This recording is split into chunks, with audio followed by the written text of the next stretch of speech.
So I'd like to start, if I may, by asking you some questions.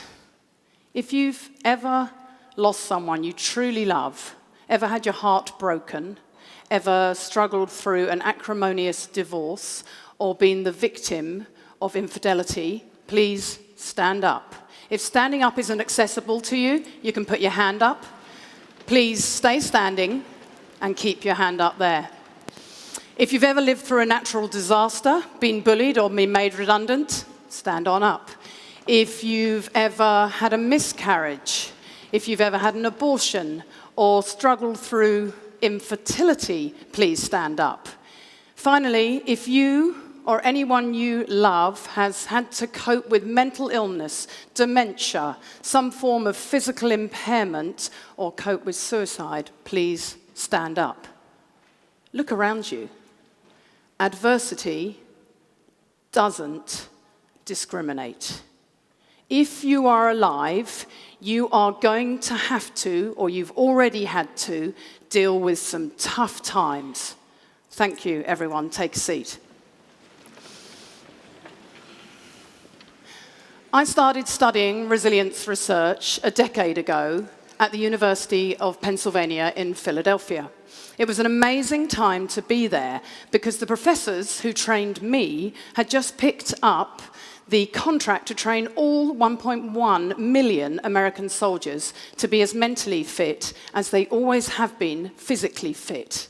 As you can imagine, you don't get a much more skeptical, discerning audience than the American drill sergeants returning from Afghanistan. So for someone like me, whose main quest in life is trying to work out how we take the best of scientific findings out of academia and bring them to people in their everyday lives, it was a pretty inspiring place to be. I finished my studies in America, and I returned home here to Christchurch to start my doctoral research. I'd just begun that study when the Christchurch earthquakes hit. So I put my research on hold, and I started working with my home community to help them through that terrible post-quake period.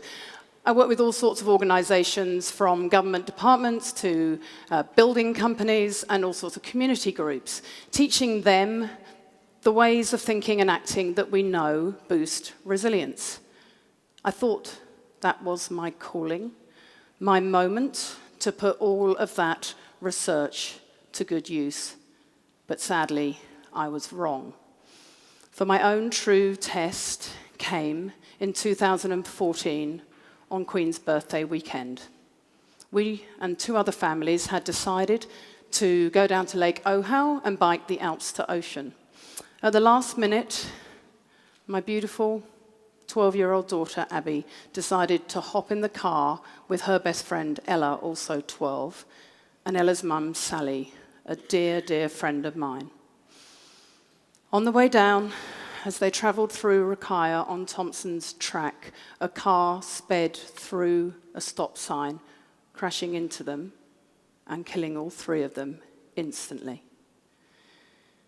In the blink of an eye, I find myself flung to the other side of the equation, waking up with a whole new identity. Instead of being the resilience expert, suddenly I'm the grieving mother, waking up not knowing who I am, trying to wrap my head around unthinkable news, my world smashed to smithereens. Suddenly, I'm the one on the end of all this expert advice. And I can tell you, I didn't like what I heard one little bit. In the days after Abby died, we were told we were now prime candidates for family estrangement, that we were likely to get divorced and we were at high risk of mental illness. Wow, I remember thinking, thanks for that. I thought my life was already pretty shit. Leaflets describe the 5 stages of grief: anger, bargaining, denial, depression, acceptance. Victim support arrived at our door and told us that we could expect to write off the next 5 years to grief. I know the leaflets and the resources meant well, but in all of that advice, they left us feeling like victims, totally overwhelmed by the journey ahead and powerless to exert any influence over our grieving whatsoever. I didn't need to be told how bad things were. Believe me, I already knew things were truly terrible. What I needed most was hope. I needed a journey through all that anguish, pain, and longing. Most of all, I wanted to be an active participant in my grief process. So I decided to turn my back on their advice and decided instead to conduct something of a self-experiment. I'd done the research, I had the tools. I wanted to know how useful they would be to me now in the face of such an enormous mountain to climb. Now, I have to confess at this point, I didn't really know that any of this was going to work. Parental bereavement is widely acknowledged as the hardest of losses to bear. But I can tell you now, 5 years on, what I already knew from the research, that you can rise up from adversity, that there are strategies that work, that it is utterly possible to make yourself think and act in certain ways that help you navigate tough times. There is a monumental body of research on how to do this stuff. Today, I'm just going to share with you 3 strategies. These are my go-to strategies that I relied upon and saved me in my darkest days. They're 3 strategies that underpin all of my work, and they're pretty readily available to us all. Anyone can learn them. You can learn them right here today. So number 1, resilient people get that shit happens. They know that suffering is part of life. This doesn't mean they actually welcome it in. They're not actually delusional. Just that when the tough times come, they seem to know that suffering is part of every human existence. And knowing this stops you from feeling discriminated against when the tough times come. Never once did I find myself thinking, why me? In fact, I remember thinking, why not me? Terrible things happen to you just like they do everybody else. That's your life now, time to sink or swim. The real tragedy is that not enough of us seem to know this any longer. We seem to live in an age where we're entitled to a perfect life, where shiny, happy photos on Instagram are the norm, when actually, as you all demonstrated at the start of my talk, the very opposite is true. Number 2, resilient people are really good at choosing carefully where they select their attention. They have a habit of realistically appraising situations and typically managing to focus on the things that they can change and somehow accept the things that they can't. This is a vital, learnable skill for resilience. As humans, we are really good at noticing threats and weaknesses. We are hardwired for that negative. We're really, really good at noticing them. Negative emotions stick to us like Velcro, whereas positive emotions and experiences seem to bounce off like Teflon. Being wired in this way is actually really good for us and served us well from an evolutionary perspective. So imagine for a moment I'm a cave woman and I'm coming out of my cave in the morning and there's a saber-toothed tiger on one side and a beautiful rainbow on the other. It kind of pays for my survival for me to notice this tiger.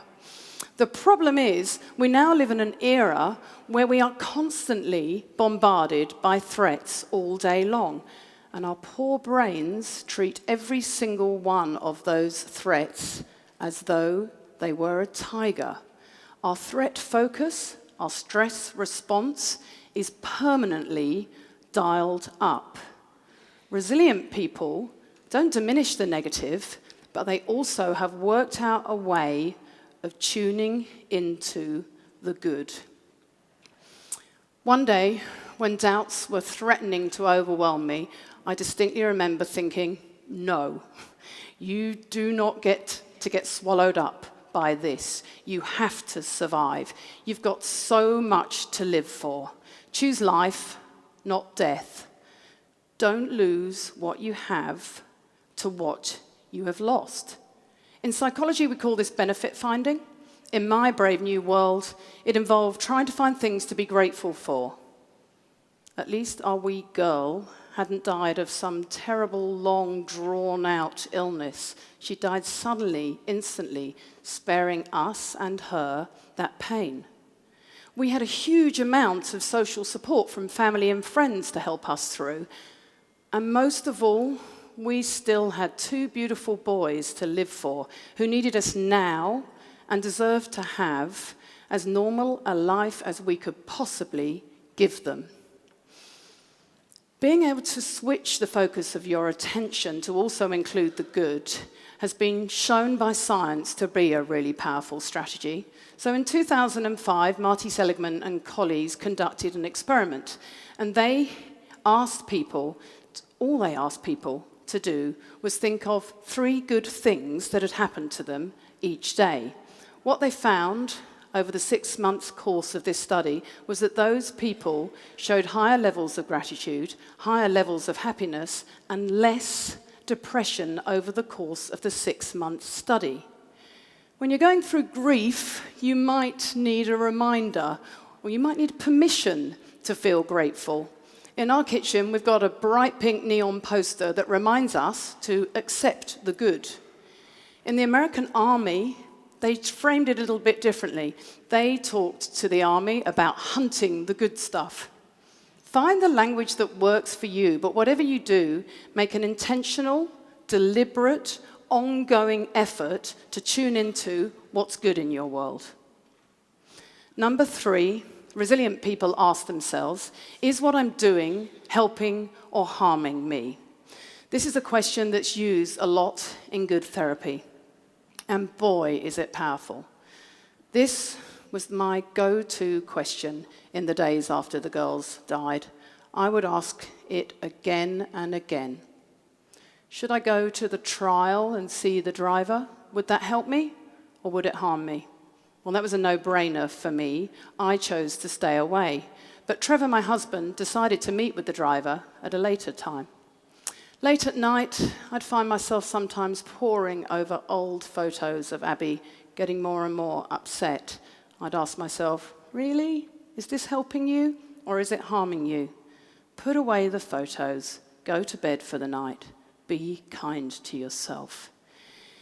This question can be applied to so many different contexts. Is the way I'm thinking and acting helping or harming you in your bid to get that promotion, to pass that exam, to recover from a heart attack? So many different ways. I write a lot about resilience, and over the years, this one strategy has prompted more positive feedback than any other. I get scores of letters and emails and things from all over the place of people saying what a huge impact it's had on their lives. Whether it is forgiving family, ancient transgressions, arguments from Christmases past, or whether it is just trawling through social media, whether it is asking yourself whether you really need that extra glass of wine, asking yourself whether what you're doing, the way you're thinking, the way you're acting is helping or harming you, puts you back in the driver's seat. It gives you some control over your decision-making. 3 strategies, pretty simple. They're readily available to us all, anytime, anywhere. They don't require rocket science. Resilience isn't some fixed trait. It's not elusive that some people have and some people don't. It actually requires very ordinary processes, just the willingness to give them a go. I think we all have moments in life where our life path splits and the journey we thought we were going down veers off to some terrible direction that we never anticipated and we certainly didn't want. It happened to me. It was awful beyond imagining. If you ever find yourselves in a situation where you think, there's no way I'm coming back from this, I urge you to lean into these strategies and think again. I won't pretend that thinking this way is easy, and it doesn't remove all the pain. But if I've learned anything over the last 5 years, it is that thinking this way really does help. More than anything, it has shown me that it is possible to live and grieve at the same time. And for that, I will be always grateful. Thank you. Thank you.